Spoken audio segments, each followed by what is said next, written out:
Hello student, তোমরা যারা ক্যালকাটা ইউনিভার্সিটির আন্ডারে ফিফথ সেমিস্টারের ছাত্রছাত্রী আছো এবং তোমাদের শিক্ষাবিজ্ঞান সাবজেক্টটা মাইনর সাবজেক্টে আছে, তোমাদের জন্য আজকের ক্লাসটা খুবই গুরুত্বপূর্ণ। আজকের ক্লাসে তোমাদের MN3 পেপার অর্থাৎ গাইডেন্স অ্যান্ড কাউন্সেলিং এই পেপার থেকে গুরুত্বপূর্ণ দুটি 10 নম্বরের প্রশ্নের উত্তর নিয়ে আলোচনা করব 3 নম্বর ইউনিট থেকে। এবং এই গাইডেন্স অ্যান্ড কাউন্সেলিং তোমরা যারা অনার্স এবং MDC কোর্সের ছাত্রছাত্রী আছো, তোমাদের উভয়দেরই MN3 পেপার আছে। দেখো, আজকের ক্লাসের প্রথম প্রশ্ন থাকছে পরামর্শদানের সংজ্ঞা দাও এবং এর গুরুত্ব ও পরিধি আলোচনা করো।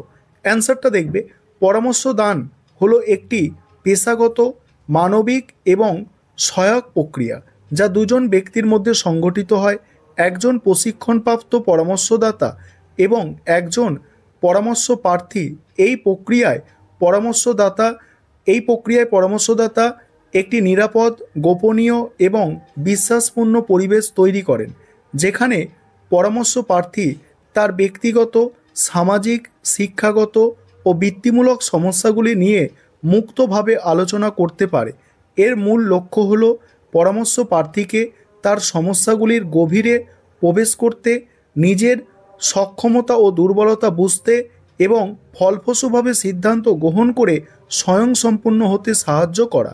পরামর্শ দান কোনো উপদেশ দেওয়া বা সমস্যার সরাসরি সমাধান করে দেওয়া নয়, বরং এটি একটি পথ যেখানে পরামর্শ প্রার্থীকে আত্ম উপলব্ধি এবং নির্ভরশীলতার মাধ্যমে পরিবর্তন আনতে উৎসাহিত করা হয়। এবারে দেখো পরামর্শদানের গুরুত্ব। এখানে কি বলা হচ্ছে দেখো, আধুনিক জীবনে দ্রুত পরিবর্তনশীলতা এবং জটিলতা বিবেচনা করলে পরামর্শদানের ভূমিকা অপরিহার্য। এর প্রধান গুরুত্বগুলি হল, প্রথম হচ্ছে ব্যক্তিগত ও মানসিক স্বাস্থ্যের উন্নয়ন। পরামর্শদান ব্যক্তিকে তীব্র মানসিক চাপ, উদ্বেগ, বিষণ্ণতা, জীবনের আকস্মিক সংকটের মোকাবিলা করতে সাহায্য করে। এই প্রক্রিয়ায় আবেগ ও আচরণগত ভারসাম্য তৈরি হয়, যা সামগ্রিক মানসিক স্থিতিশীলতা নিশ্চিত করে। তারপর হচ্ছে দেখো শিক্ষাগত ও বৃত্তিমূলক সিদ্ধান্ত গ্রহণ। শিক্ষা জীবনের সঠিক পথে চালনা এবং সফল কর্মজীবনের ভিত্তি স্থাপনে একটি অত্যন্ত গুরুত্বপূর্ণ। আপনার স্মৃতিতে থাকা সিলেবাস অনুযায়ী পরামর্শ দান শিক্ষার্থীদের উপযুক্ত কোর্স নির্বাচন, অধ্যয়নের সঠিক কৌশল নির্ধারণ এবং তাদের আগ্রহ ও যোগ্যতার ভিত্তিতে সঠিক পেশা বেছে নিতে সাহায্য করে। তারপর হচ্ছে দেখো অভিযোজনের ক্ষমতা বৃদ্ধি ও প্রতিরোধমূলক ভূমিকা। সমাজে খাপ খাইয়ে চলতে না পারলে বা নতুন পরিস্থিতি মানিয়ে নেওয়া সমস্যা সমাধানে পরামর্শ দান সাহায্য করে। অনেক ক্ষেত্রে সমস্যা গুরুতর হওয়ার আগেই এটি প্রতিরোধমূলক ব্যবস্থা হিসাবে কাজ করে, যা দীর্ঘদিনের জটিলতা এড়াতে সহায়ক। তারপর হচ্ছে দেখো উন্নত অন্তর্ব্যক্তিক সম্পর্ক স্থাপন। ব্যক্তিগত সম্পর্কের জটিলতা, পারিবারিক দ্বন্দ্ব বা সামাজিক যোগাযোগের দুর্বলতা কাটিয়ে উঠতে পরামর্শ দান সহায়তা করে। এর মাধ্যমে ব্যক্তি আরও কার্যকর যোগাযোগ দক্ষতা অর্জন করে এবং স্বাস্থ্যকর সম্পর্ক বজায় রাখতে সক্ষম হয়। পরের পয়েন্ট হচ্ছে দেখো পরামর্শদানের পরিধি। পরামর্শদানের পরিধি অত্যন্ত ব্যাপক এবং জীবনের প্রায় প্রতিটি স্তরে এর প্রয়োজনীয়তা দেখা যায়। পরামর্শদানের প্রধান ক্ষেত্রগুলি হল শিক্ষামূলক পরামর্শদান। এর পরিধি বিদ্যালয় থেকে বিশ্ববিদ্যালয় স্তর পর্যন্ত বিস্তৃত। এর মধ্যে অন্তর্ভুক্ত শিক্ষামূলক রুটিন তৈরি, পরীক্ষার ভয় দূরীকরণ, পাঠক্রম নির্বাচন, মনোযোগ বাড়ানোর কৌশল শেখানো এবং পড়ালেখায় পিছিয়ে পড়া শিক্ষার্থীদের বিশেষ সহায়তা প্রদান। তারপর বৃত্তিমূলক পরামর্শদান, পরের পয়েন্ট। এই ক্ষেত্রে পরামর্শ প্রার্থীর দক্ষতা, আগ্রহ এবং বাজারের চাহিদার মধ্যে সামঞ্জস্য রেখে একটি উপযুক্ত কর্মজীবনের পথ নির্ধারণে সাহায্য করা হয়। এর অধীনে পেশাগত তথ্য সংগ্রহ, চাকরির বাজারের বিশ্লেষণ এবং সঠিক প্রশিক্ষণের জন্য নির্দেশনা দেওয়া হয়। তারপর হচ্ছে ব্যক্তিগত ও সামাজিক পরামর্শদান। এটি মানুষের ব্যক্তিগত, আবেগিক, নৈতিক ও সামাজিক সমস্যাগুলির ওপর আলোকপাত করে। এর পরিধি হলো আত্মমর্যাদা বৃদ্ধি, আচরণগত সমস্যা সংশোধন, স্বাস্থ্য সম্পর্কিত উদ্বেগ এবং সমাজে কার্যকরভাবে অংশগ্রহণ করার জন্য প্রয়োজনীয় সামাজিক দক্ষতা বিকাশে সহায়তা করা। পরের পয়েন্ট হচ্ছে বিশেষায়িত পরামর্শদান। ওপরের তিনটি প্রধান ক্ষেত্র ছাড়াও এর পরিধি বিবাহ ও পরিবার পরামর্শদান, পুনর্বাসন পরামর্শদান, যেমন অতিরিক্ত যেমন আসক্তি নিরাময়, ঠিক আছে, এবং সংকটকালীন পরামর্শদানের মতো বিশেষায়িত শাখাগুলিতে বিস্তৃত। তারপরে আছে দেখো, পরামর্শদান প্রক্রিয়াটি এভাবে মানুষকে কেবল সমস্যা থেকে মুক্তি দিতেই নয়, বরং জীবনের প্রতিটি ক্ষেত্রে আরও বেশি ফলপ্রসূ ও সার্থকভাবে এগিয়ে যেতে সাহায্য করে। এবার পরের প্রশ্ন, আজকে ক্লাসের দ্বিতীয় প্রশ্ন, পরামর্শদানের কৌশল নির্দেশনামূলক, অনির্দেশনামূলক আর সমন্বিত। এই প্রশ্নটা মোস্ট ইম্পর্টেন্ট প্রশ্ন। দেখে নাও ভূমিকা।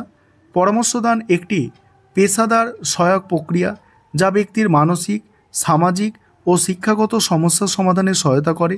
এই প্রক্রিয়াকে ফলপ্রসূ করার জন্য বিভিন্ন কৌশল অবলম্বন করা হয়, যার মধ্যে নির্দেশনামূলক, অনির্দেশনামূলক, সমন্বিত কৌশল প্রধান। প্রতিটি কৌশল পরামর্শদাতা ও পরামর্শ প্রার্থী সম্পর্কের প্রকৃতি, সমস্যার সমাধানের পদ্ধতির ওপর ভিত্তি করে ভিন্ন ভিন্ন নীতি অনুসরণ করে।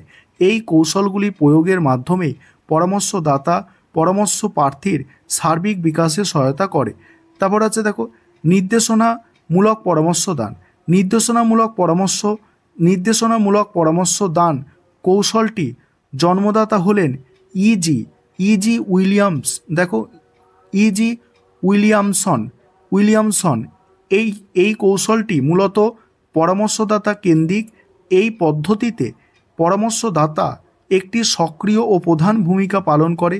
তিনি পরামর্শ প্রার্থীর কাছ থেকে তথ্য সংগ্রহ করেন, বিভিন্ন মনস্তাত্ত্বিক পরীক্ষায় প্রয়োগ করে সমস্যার গভীরতা ও কারণ নির্ণয় করেন এবং সমস্যা সমাধানে কী কী পদক্ষেপ নেওয়া উচিত সেই সম্পর্কে সুস্পষ্ট ও সরাসরি নির্দেশ প্রদান করেন। পরামর্শদাতার এই ভূমিকার কারণে এটি দ্রুত ফল প্রদান করতে পারে এবং শিক্ষাগত বা বৃত্তিমূলক তথ্যের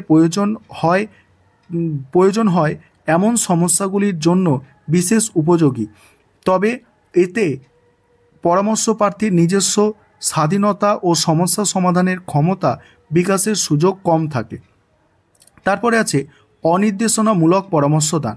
অনির্দেশনামূলক পরামর্শদান কৌশলের ধারণা দেন কার্ল রজার্স এবং এটি পরামর্শ প্রার্থী কেন্দ্রিক হিসাবে পরিচিত। এই কৌশলে পরামর্শদাতা কোনো রকম নির্দেশ বা পরামর্শ চাপিয়ে দেয় না। এর পরিবর্তে তিনি সহানুভূতি, উষ্ণতা এবং পরামর্শ প্রার্থীর প্রতি নিঃশর্ত ইতিবাচক আগ্রহী মনোভাব দেখিয়ে একটি সহায়ক পরিবেশ তৈরি করেন। পরামর্শদাতা এখানে একজন শ্রোতা ও সহায়কের ভূমিকা নেয়, যা পরামর্শ প্রার্থীকে তার নিজস্ব অনুভূতি, চিন্তাভাবনা এবং আবেগগুলিকে স্বচ্ছভাবে প্রকাশ করতে উৎসাহিত করে।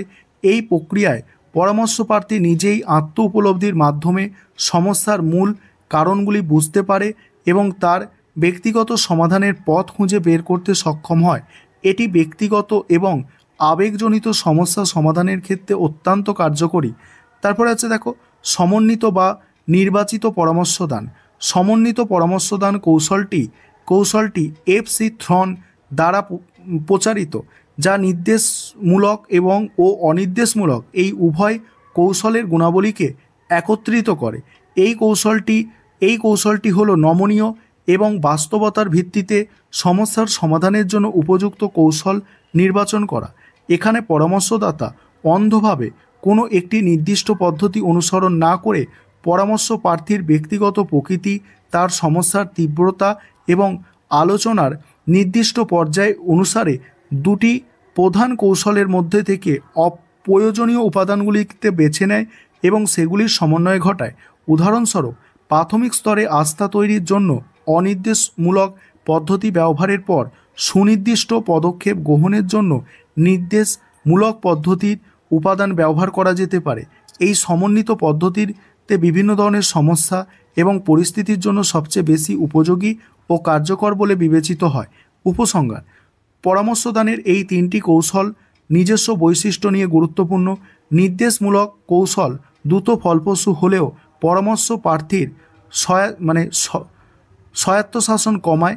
অনির্দেশমূলক কৌশল স্বনির্ভরশীলতা বাড়ালেও সময় সাপেক্ষ।